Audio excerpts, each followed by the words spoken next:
Olá, olá, muito boa tarde. São 15 horas e 35 minutos, repito, 15 horas e 35 minutos. Eu sou Denison Ventura Bittencourt em mais um Denison Ventura Entrevista aqui no Grupo Jornal de Comunicação, Rádio Jornal, uma empresa presidida por José Arinaldo de Oliveira Filho e da qual, com muito orgulho, eu sou diretor de jornalismo. Começamos hoje uma segunda-feira, né, absolutamente tristonha para o jornalismo, que perde um grande ícone da comunicação, que é o jornalista Raimundo Luiz. Tive por muito tempo contato com Raimundo, era uma das pessoas mais gentis na área do jornalismo, sempre distribuindo conhecimento, bondade para os colegas que estavam chegando à área, que à época era o meu caso. Nossos pêsames do Grupo Jornal, em nome do nosso presidente, a toda a família. Conosco, hoje à tarde, eu tenho a presença de um dos médicos nutrólogos mais importantes e mais experientes de Sergipe, e posso dizer-lhes, inclusive, a minha é um ou a dois? É a um. Obrigado, querido. Posso dizer-lhes, inclusive, que doutor Francis Vinícius, ele é da área da nutrologia em um tempo em que ainda não era tão comum o processo da nutrologia aqui em nosso estado. Doutor, chegue um pouquinho para a direita, só para a câmera 2 pegar, o do senhor é a câmera 2, tá? Seja bem-vindo ao Grupo Jornal de Comunicação, doutor Francis Vinícius. Boa tarde, Denison. Um prazer estar aqui com vocês. E, de fato, né, realmente, quando a gente começou em nutrologia lá atrás, ainda era algo muito incipiente e algo que hoje, graças a Deus, está ganhando escopo, está ganhando realmente mais notoriedade e a nutrologia, ela vem fazendo isso com qualidade, né? A nutrologia é a parte da medicina, a especialidade médica, que trata de distúrbios metabólicos, vitamínicos, minerais. Muitas pessoas ainda confundem com a parte da nutrição, mas a nutrologia ela é uma outra área, né? E eu realmente sinto muito orgulho de ser dessa especialidade. Hoje estou, né, como presidente da Câmara Técnica de Nutrologia aqui do Do Conselho. Conselho. Sou professor da Associação Brasileira de Nutrologia e é um prazer estar trazendo informação para vocês. Doutor Francis, existe um questionamento muito grande no cotidiano acerca das novas medicações que são colocadas, como Monjaro, no caso, Ozempic, né? Fala um pouco dos cuidados, né? A indicação para quem dessas medicações no cotidiano, doutor Francis.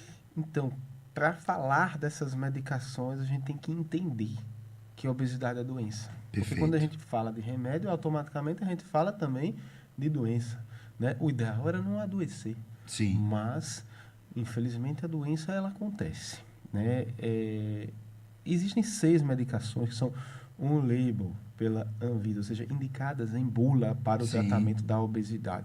Veja só, ser on-label significa que é indicado em bula e off-label não. Não significa que é proibido fazer o uso off-label. Sim.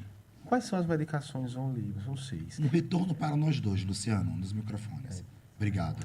Só um pouquinho. Não, mas na sua medida, tá? Eu só peço, mas quem orquestra é você. É como cantor. Falo, quero cantar mais alto. O cara da mesa fala assim, não dá. Obrigado, Luciano.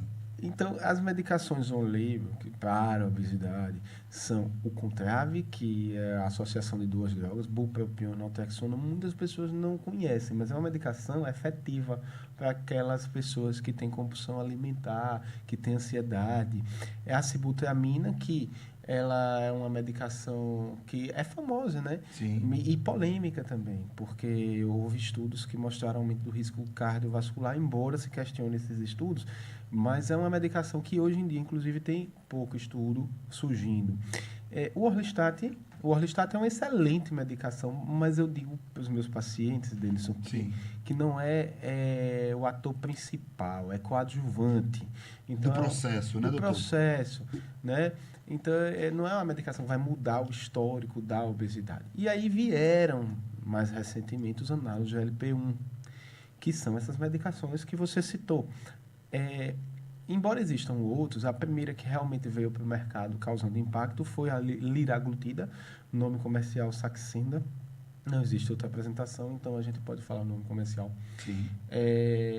Aí depois veio a semaglutida, nome comercial Ozempic e o Wegovy. Certo. Tá? E por fim, temos o Mounjaro. Ora, vamos falar das primeiras duas. Análogo de GLP-1. O que é que essas medicações fazem? Elas reduzem a velocidade que o alimento desce pelo trato intestinal. Interessante. E como elas conseguem fazer isso, elas reduzem também a fome. E é justamente por isso que algumas pessoas apresentam náusea, enjoo e vômito. Porque ao reduzir, né, esse esvaziamento gástrico, a gente tem essa reação. Ela também age em hipotálamo. O que é o hipotálamo, Denis? O hipotálamo é um órgão que nós temos, né, na região do crânio. E esse órgão controla, eu digo que é o regulador do nosso set point metabólico. Então, se o seu peso estiver regulado para ser 80 quilos, o hipotálamo é quem vai manter isso. Então, se você perde 1 quilo hoje, amanhã o hipotálamo manda você comer 100 calorias a mais, porque ele quer que você ganhe aquele quilo que você perdeu. Como burlar o hipotálamo nesse caso? É uma boa pergunta, né? Exatamente. O hipotálamo é o grande vilão e o grande solucionador do processo. Infelizmente, não tem ainda uma alternativa que milagrosamente venha e regule o hipotálamo. Porém, essas medicações mudaram o histórico da obesidade. E a cirurgia bariátrica, até então, era a alternativa que mais mostrava um resultado em controle do set point metabólico. Uhum. Até o surgimento da tizepatida, que tem o nome comercial de Mounjaro. Sim. Então, para que o nosso ouvinte tenha noção, o Ozempic já estava famigerado, né, por conta da perda de peso. Qual que era a perda de peso do Ozempic? Denis, em 6 meses, 78% das pessoas estudadas perderam 10% do seu peso corporal. Então, o indivíduo de 120 quilos perdia 12 quilos. Em média, em 6 meses. Que é significativo, mas não é tão impactante assim, né? Do ponto de vista do peso em si, né? Já a tizepatida Mounjaro entrega 25% a 30% em 6 meses. É muito, né, doutor? É comparável realmente a uma bariátrica. Sim. Só que não invasivo, não tem procedimento cirúrgico envolvido. De fato, há contraindicações? Sim, contraindicações, tá? Toda medicação tem contraindicações. Perfeito. Então, por exemplo, quem tem histórico familiar de câncer medular tireoide não pode usar o Mounjaro. Muita gente não sabe disso, não faz essa pesquisa antes, né?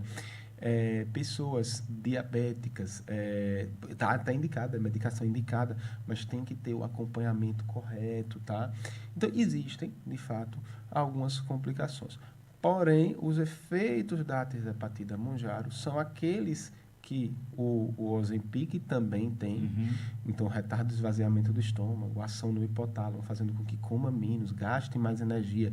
É uma droga cardioprotetora. Então, será que vai me fazer mal para o coração? Pelo contrário, vai proteger. Neuroprotetora, existem estudos investigando ação benéfica profilática, né, contra, por exemplo, Alzheimer. E tem um estudo interessantíssimo que veio à tona, foi publicado no The New England Journal of Medicine, que é uma das revistas mais renomadas na medicina, revista inglesa, mostrando que a tizepatida, por si só, o Mounjaro, né, utilizado, principalmente no paciente obeso, mas não apenas no obeso, reduziu a apneia do sono e ronco. Interessante. Sabe? Por si só. Então, são várias ações, realmente são vários benefícios, e a gente precisa entender a obesidade enquanto doença, Denison, porque realmente... E há uma cobrança, né, doutor Francis, muito grande da sociedade. Eu vou pôr o doutor só um pouquinho mais para a direita e seu microfone assim, que é para a câmera 2 pegá-lo. Melhorou, Luciano, agora? Não foi? Obrigado, viu, querido? É interessante isso, doutor, porque na sociedade contemporânea nada mudou. Nós continuamos tendo uma sociedade que, para além do processo de saúde, é uma sociedade que exige o chamado corpo perfeito, né? Sim. Que as pessoas estejam dentro de um padrão de perfeição. Tivemos algumas, eu diria, mulheres midiáticas, né? A exemplo, a própria Jojo Todinho, A própria Cléo Pires, inclusive, em um dado momento, elas duas trouxeram o discurso de Gabi Amarantos, lembrei agora também.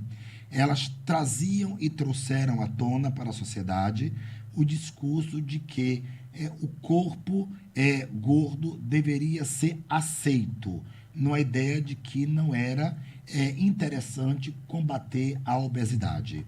No início da sua fala, o senhor elencou de imediato: precisamos entender que a obesidade é uma doença, não é?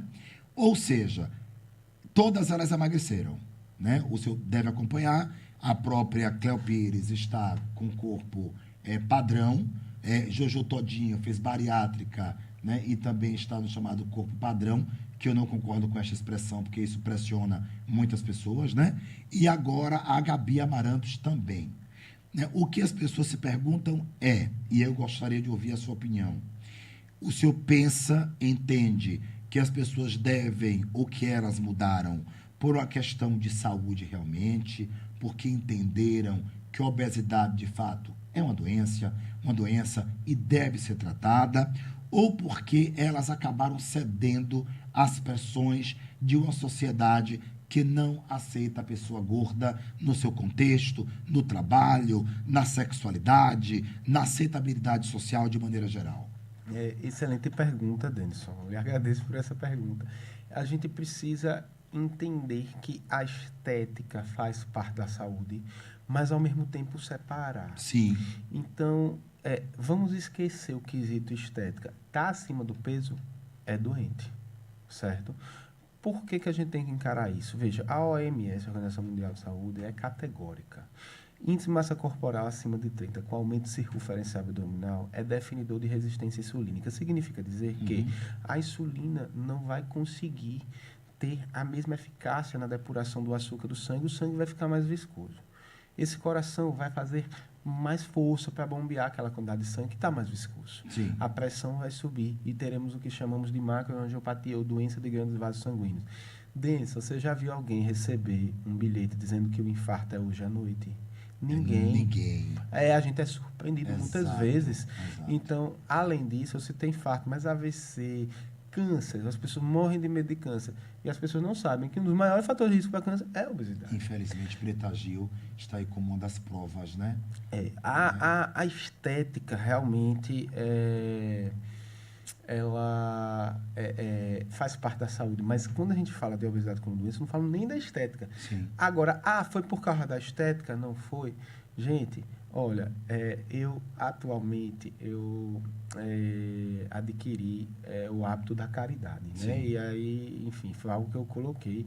E aí, toda vez eu faço, pego uma parte do que eu ganho e faço doação. Sim. Tem muita gente que também faz ação de caridade. Sim. E muitas pessoas divulgam isso para obter privilégios, Sim. né? Renome Reconhecimento. e tal. Veja, eu não quero saber se ela está fazendo por isso ou não. Aí ela está fazendo, entendeu? Sim. Então, exatamente, eu faço uma analogia que também não importa se é estética, se não é. Agora, que realmente se combata a doença, porque ainda não caiu essa ficha. Olha, Denison, as pessoas, se você hoje chegar para um familiar seu e disser assim, estou diabético, ele vai, meu Deus, eu não acredito, não é possível, Denison, você é um cara saudável, um cara que faz exercício e tal.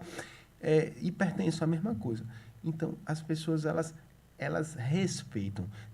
Alguém tem diabetes descompensado, aí amputou o pé, todo mundo se compadece. Você não vê ninguém mangando dessa pessoa. Agora, do obeso, as pessoas mangam. É um absurdo isso, né? Entendeu? É um absurdo. É impressionante como há uma pressão social muito grande e o desrespeito ainda é muito contido, para além da complexidade. Porque tem um detalhe, né, doutor Francis? Todo mundo pensa que todo obeso come muito.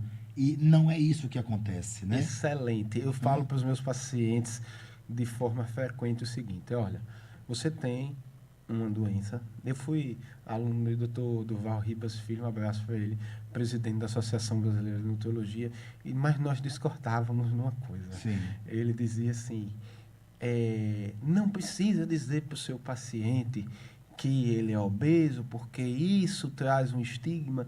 E eu disse, professor, eu discordo. Imagine se eu fosse oncologista e a pessoa chegasse com câncer e dizer, não vou dizer que você tem um câncer. Pô, e como é que você vai encarar a doença? Então, a gente precisa trazer essa realidade. E eu falo muito para o meu paciente assim, você porta a obesidade, nós vamos te ajudar. E a prova de que a obesidade é uma doença é que você conhece alguém que come mais que você. Sim. E não se exercita. E essa pessoa, ela é magra. Exato. Sabe? Eu, enquanto conversávamos, eu deixei aberto aqui no meu celular, Denison, as diretrizes brasileiras de obesidade. Sim. Item 5H. Eu gostaria que você lesse esse item aí, 5H. 5H. O tratamento com modificação de estilo de vida através de intervenção dietética, e aumento de atividade física é ineficaz na maior parte dos pacientes. É ineficaz. Veja, é o contrário do que a gente aprende. A gente aprende a vida toda que para controlar a obesidade a gente tem que comer menos e se exercitar mais. Gente, a gente tem que comer menos e exercitar mais para ter qualidade de vida. Mas isso nunca vai controlar a doença. É esse o ponto, né? Quando as pessoas, doutor, chegam a seu consultório, elas imprimem que preocupação? Uma preocupação, de fato, mais estética pelas pressões sociais sofridas, ou porque, de fato, elas tomaram consciência e estão buscando saúde, rendimento do trabalho, melhor qualidade de sono. Quais são os princípios desta busca? Essa também é uma excelente pergunta. Eu tenho até algumas pesquisas em andamento. Nunca fui muito pesquisa, mas depois que eu entrei e fiz mestrado e tal, aí eu peguei gosto por isso. Sim. E sabe seu mestrado em que área, doutor? No meu mestrado, a gente estudou a eficiência e segurança dos protocolos nutrológicos injetáveis, que são temas polêmicos, no pré- e pós-operatório de cirurgia plástica. Porque como a nutrologia é uma especialidade que eu digo que é caçula, foi regulamentada em 1978, é muito questionada, inclusive, por outros profissionais médicos. Né? E muitos profissionais médicos acabam criticando a nutrologia sem conhecer o trabalho. E eu faço meia culpa, porque até então a produção literária, científica, ela era muito incipiente. Então, por exemplo, e eu enfrentei dificuldades. Olha, quando eu fui fazer o mestrado, que eu submeti no comitê de ética, negado 3 vezes. E aí, por coincidência, quando eu fui ver a resposta, que não pode acontecer isso, saiu o nome de quem inviabilizou o processo. E era um profissional que estava realmente ali. E a gente foi falar diretamente com essa pessoa e foi liberado. Então, é um desafio você produzir ciência numa área que é caçula, digamos assim. Esse trabalho ficou belíssimo, né? Foi feita análise estatística e mostrou com alto nível de significância estatística que aquelas pacientes que realizaram protocolos nutrológicos em paralelo com a cirurgia plástica de mama, com ou sem prótese de silicone e com lipoaspiração, com ou sem abdominoplastia, elas tiveram menor índice de massa corporal e menor de percentual de gordura e melhor qualidade de vida pós-cirurgia, com alto índice de significância estatística. Ou seja, na verdade, sua pesquisa corroborou aí, né, aliás, as suas observações junto aos processos, né, práticos, criou base para uma nova literatura que até então não é contundente, né? Isso, foi um ensaio clínico. Fantástico isso, sabia? Não, isso e nós vamos produzir mais. Tem que produzir mais. Tem que produzir. E, inclusive, o que eu verifico, já estou ali adiantando, que tem a ver com a sua pergunta, é que depende se for homem ou mulher. Impressionante. A mulher, ela nos procura mais por uma questão estética. Autoestima. O homem mexe demais com a autoestima, principalmente da mulher. Sexualmente dizendo, o homem obeso, ele cai... Porque o homem é muito atrelado ao sexo, né? E também não tem nada de errado nisto. Né? Porque existem os tabus aí no tocante ao sexo humano. A gente tem que marcar um outro dia só para sexualidade. Só para sexualidade. Que a nutrologia entra na sexualidade. Claro, por isso que eu perguntei, né? O homem, eu creio que ele vai muito preocupado com essa questão. Esta minha impressão é real de que o desempenho dele, por ele estar obeso, sexualmente não é tão positivo? E se não é, esta obesidade, ela prejudica em quantos por cento o desempenho sexual deste homem? Então, Eu quero que agora o nosso público tem muito homem ouvindo, todos devem ter ficado agora de orelhas em pé, né? Então você que liga o rádio agora, ou abre o YouTube agora nesse momento, observem e depois vejam toda essa entrevista também pelo nosso YouTube na íntegra, como também o nosso portal Jornal SE. O homem procura ainda o emagrecimento ou o nutrólogo, o médico nutrólogo, para ter emagrecimento e potencializar a sua prática sexual, doutor Francis? o que acontece? O homem que procura a gente com vistas a melhorar a parte sexual, ele já chega falando nisso. Certo. Ele não chega dizendo assim, eu vim aqui emagrecer. Ele já chega falando mesmo, até porque... Já não estou dando conta do recado. Isso. Por que acontece isso? Uhum. A gente está numa sociedade que ainda hoje é muito machista. Sim. Muito machista. É muito tabu, né? E aí ela cobra muito o que não deve do homem e cobra muito o que não deve da mulher também. É verdade. Então, veja, muitas vezes, inclusive a mulher... Sim. Ela, quando está bem, quando ela está hormonalmente bem, autoestima boa, metabolicamente bem, essa mulher ela pode ser muito mais sexual do que o homem. Sim. E a mulher que ela é sexualmente plena, ela enfrenta ainda hoje dificuldades de na aceitação, inclusive confundida como mulher pervertida, isso, né? Isso. É uma outra coisa ridícula ainda hoje em dia. Exatamente.